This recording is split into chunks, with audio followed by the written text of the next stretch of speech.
Morning students, आज हम अपनी हिंदी व्याकरण की पुस्तक का तीसरा अध्याय शुरू करेंगे जिसका नाम है शब्द विचार। शब्द विचार इस पाठ में हम शब्द के विषय में जानेंगे कि शब्द कैसे बनते हैं, उनका निर्माण किस प्रकार से किया जाता है। तो चलिए शुरू करते हैं। हम जब बोलते हैं या अपने विचारों का आदान प्रदान करने के लिए हमें भाषा की आवश्यकता होती है। भाषा ही वह माध्यम है जिसके द्वारा हम अपनी बात दूसरों को समझाते हैं, वह दूसरे की समझते हैं।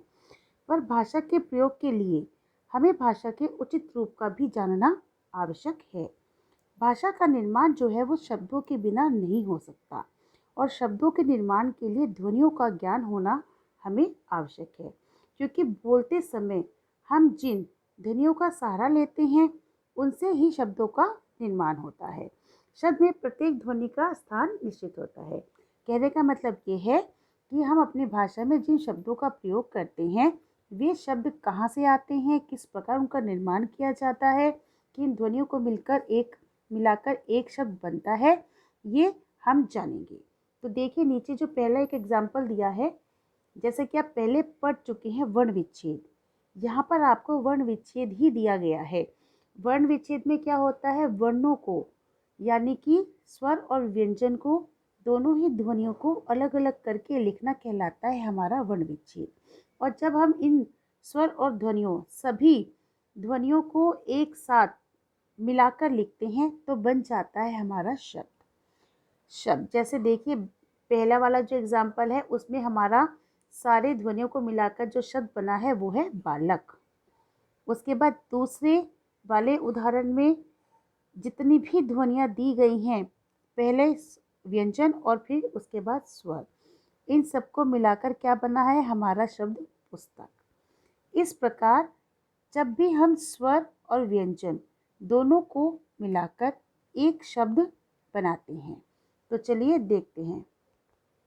ध्वनियों के सार्थक एवं व्यवस्थित समूह को शब्द कहते हैं। किसे कहते हैं हम शब्द? ध्वनियों के सार्थक एवं व्यवस्थित समूह को हम शब्द कहते हैं। अगर ये हमारा जो क्रम है ये व्यवस्थित नहीं होगा, हम उल्टे सीधे क्रम पर अपने वर्णों को लिखेंगे तो हमारा जो शब्द होगा उसका कुछ भी अर्थ नहीं होगा, इसलिए हमें उसका कोई भी फायदा भी नहीं होगा।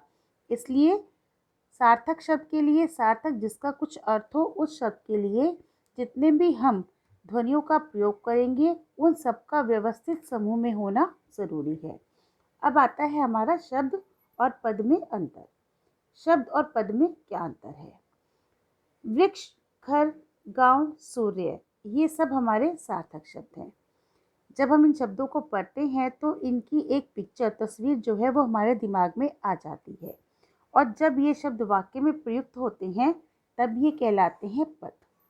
यानी कि जब एक शब्द स्वतंत्र होता है, सिर्फ एक शब्द होता है, जैसे हमने सिर्फ वृक्ष शब्द बोला, दूसरा हमने घर शब्द बोला, तीसरा गांव, चौथा सूर्य, इस प्रकार कोई भी शब्द जब हम एक अकेला शब्द बोलते हैं तो वो शब्द कहलाता है। परंतु जब उसी शब्द का प्रयोग हम बहुत सारे शब्दों को मिलाकर एक वाक्य बनाते हैं, उस वाक्य के अंदर प्रयोग होता है, तब वो कहलाता है हमारा पद। तो ये है शब्द और पद में अंतर। जब तक शब्द अकेला है उसे हम शब्द कहते हैं, और जैसे ही उसका वाक्य के अंदर प्रयोग हो जाता है तो वह पद कहलाता है। वाक्य में प्रयोग करते समय हमें व्याकरण के कुछ नियमों का ध्यान भी रखना पड़ता है। वाक्य में आते ही लिंग, वचन, कारक आदि के कारण शब्द का जो रूप है वो बदल जाता है। वाक्य में आने के बाद शब्द का जो रूप है वो लिंग, वचन, कारक आदि के अनुसार बदल जाता है। अब देखिए जैसे एक एग्जाम्पल दिया गया है, लड़का खाना खाता है, ये है हमारा एक वचन। लड़के खाना खाते हैं, ये हो गया हमारा बहुवचन का वाक्य, क्योंकि यहाँ लड़का से लड़के जो कि बहुवचन है और खाता है से खाते जो हमारा बहुवचन है। ठीक है। उसके बाद देखिए नोट, कभी भी रूप नहीं कभी कभी रूप नहीं भी बदलता है, फिर भी वाक्य में प्रयुक्त शब्द पद ही कहलाते हैं। अब देखिए नीचे के एग्जाम्पल्स। रजत को काटकर सेब खिलाओ। क्या रजत को काटकर खिलाया जा सकता है सेब को? नहीं। ये वाक्य हमारा अशुद्ध है क्योंकि इस वाक्य में हमने शब्दों को सही क्रम पर नहीं लिखा, इसलिए ये हमारा वाक्य जो है अशुद्ध बन गया। अब इस वाक्य को शुद्ध करने के लिए देखिए हम क्या करेंगे। सेब काटकर रजत को खिलाओ। सेब को पहले काटा जाएगा और फिर रजत को खिलाया जाएगा, तो ये बना हमारा शुद्ध वाक्य। इसी तरह एक दूसरा एग्जाम्पल भी है। दिल्ली में अनेक दर्शनीय स्थान देखने योग्य हैं। ये हमारा वाक्य अशुद्ध क्यों है? क्योंकि दर्शनीय का अर्थ होता है देखने योग्य, और एक वाक्य में 2 बार एक ही शब्द का प्रयोग जब होगा तो वो अशुद्ध वाक्य बन जाएगा। यानी दर्शनीय और देखने योग्य दोनों का ही अर्थ सेम है। दिल्ली में अनेक दर्शनीय स्थान हैं, ये हमारा वाक्य शुद्ध है। शब्द वाक्य में प्रयुक्त होते ही पद कहलाते हैं। ये पद व्याकरणिक नियमों से बंधे होते हैं। जब कोई भी शब्द एक वाक्य में प्रयोग हो जाता है तो वह पद कहलाता है, और ये पद अपने व्याकरणिक नियमों से बंधे भी होते हैं। अब आता है हमारा शब्दों का वर्गीकरण। शब्दों का वर्गीकरण किन आधारों पर किया गया है? ठीक है, क्योंकि शब्द तो हमारे बहुत सारे होते हैं, असंख्य शब्द होते हैं, और इनका जो वर्गीकरण है वो किस आधार पर किया गया है, अब हम इसके बारे में जानते हैं। सबसे पहला है हमारा शब्द का वर्गीकरण जो है उत्पत्ति के आधार पर, दूसरा रचना या बनावट के आधार पर, तीसरा अर्थ के आधार पर, और चौथा है प्रयोग के आधार पर। इस प्रकार हमारा जो शब्दों का वर्गीकरण है वो 4 प्रकार से किया गया है। ठीक है, पहला उत्पत्ति के आधार पर, दूसरा रचना या बनावट के आधार पर, तीसरा अर्थ के आधार पर, और चौथा प्रयोग के आधार पर। तो बच्चों अब है हमारा पहला पॉइंट, उत्पत्ति के आधार पर शब्द की भेद। उत्पत्ति के आधार पर यानी कि जब शब्द का निर्माण हुआ, शब्द का निर्माण किस आधार पर हुआ, इसके बारे में हम जानेंगे। अब इसके भी 4 भेद हैं। ठीक है, उत्पत्ति के आधार पर हमारा शब्दों के वर्गीकरण का पहला भेद है, और जब हम पढ़ेंगे उत्पत्ति के आधार पर उसके 4 उपभेद हैं। पहला तत्सम, दूसरा तद्भव, तीसरा देशज, और चौथा विदेशी। पहला तत्सम, जैसा कि आपको शब्द से ही पता चल रहा है, तत्व उसके और सम समान। तत्सम शब्द का अर्थ है उसके समान, अर्थात संस्कृत के समान।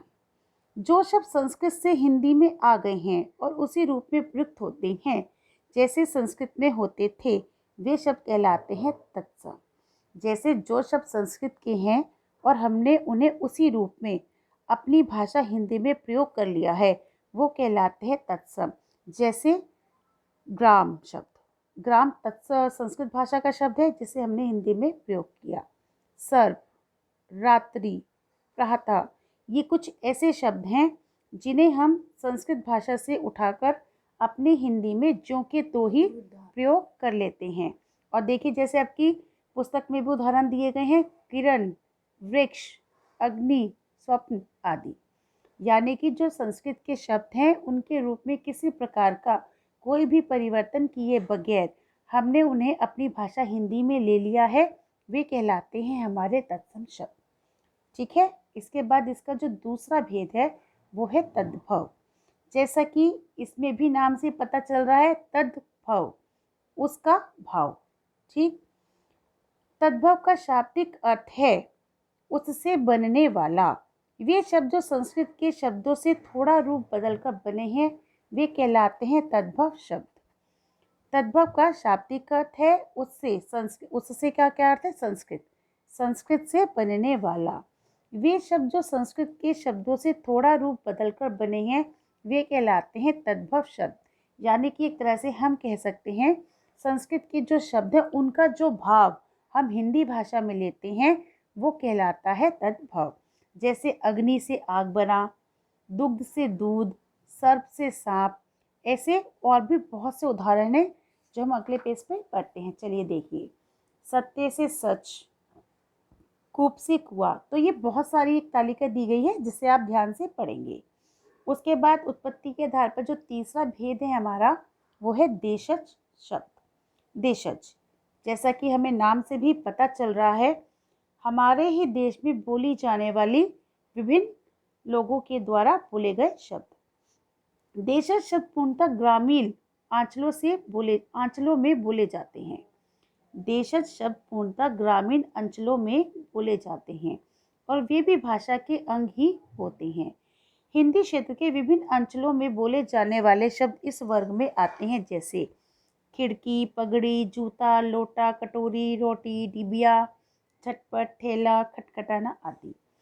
देखिए, भारत की जनजातियों में बोले जाने वाले, ग्रामीण क्षेत्रों में प्रयुक्त होने वाले तथा संस्कृत से भिन्न भाषा परिवारों से आए शब्द देशज शब्द कहलाते हैं। कहने का तात्पर्य ये है कि जो हमारी भाषा के, हमारे भारत में जितनी भाषाएं बोली जाती हैं उनसे लेने वाले जो देसी शब्द हैं, जिसे हम कहते हैं देसी शब्द, वो कहलाते हैं हमारे देशज शब्द, हमारे ही देश की भाषाओं से उपजे हुए शब्द। इसके बाद आते हैं हमारे विदेशी शब्द या आगत ध्वनि। आगत ध्वनि और या विदेशी शब्द, जैसे सर पर हैट पहने, अंग्रेजी जींस पहनी, इत्र की पूरी शीशी है, खुशबू जिसकी सैनी है। अब हैट, जींस, इत्र, खुशबू, ये सब क्या हैं? ये सब हमारे आगत शब्द हैं जो हमने विदेशी भाषा से अपनी हिंदी भाषा में लिए हैं। आगे बढ़ते हैं। फैशन की इस दौड़ में, कम कपड़ों की होड़ में, भारतीय कपड़े हो गए कम, आ गया नया फैशन, बदल गए सारे टशन। अब इसमें जितने भी रेड इंक से शब्द लिखे गए हैं वो हमारे विदेशी शब्द हैं या आगत शब्द है जिसे हमने विदेशी भाषा से लिया है। तो आगे बच्चों देखो, इसी में बताया गया है, इन पंक्तियों में रंगीन शब्द विदेशी भाषाओं के हैं, जैसा मैंने आपको अभी बताया। सन 1947 में स्वतंत्रता से पूर्व भारत गुलामी की जंजीरों में जकड़ा हुआ था। यहाँ मुगलों, पुर्तगालियों, फ्रांसीसियों व अंग्रेज़ों ने शासन किया। यानी कि ये जो शब्द हमने हिंदी भाषा में लिए हैं, ये किन से लिए हैं? अंग्रेज़ों से, मुगलों से, पुर्तगालियों से, फ्रांसीसियों से। ये शब्द जो हैं, इनके अलावा और भी बहुत से ऐसे शब्द हैं जो हमने लिए हैं। उनके संपर्क में आने के परिणाम स्वरूप हिंदी भाषा में अरबी, फारसी, पुर्तगाली, इन सभी भाषाओं के कुछ शब्द आ गए और ये कहलाते हैं हमारे विदेशी शब्द। अब इस पेज पे जहाँ तक देखिए, यहाँ भी आपकी एक तालिका दी गई है। हमने कौन सी भाषा से कौन से शब्द लिए, जैसे अंग्रेज़ी, चीनी, फारसी, अरबी, तुर्की, पुर्तगाली, फ्रेंच आदि। इन भाषाओं से लिए गए शब्दों की एक तालिका यहाँ पर दी गई है।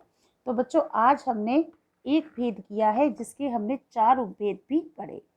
सबसे पहले हमने पढ़ा शब्द किसे कहते हैं, शब्द और पद में क्या अंतर है। उसके बाद शब्दों का वर्गीकरण किस आधार पर किया गया है। उसके हमने पहले भेद के 4 उपभेद के विषय में भी पढ़ा। तो अब हम अपनी नेक्स्ट क्लास में पढ़ेंगे दूसरे भेद के बारे में रचना के आधार पर, और तीसरे भेद के आगे के भेदों के विषय में भी हम इस क्लास में पढ़ेंगे। Thank you.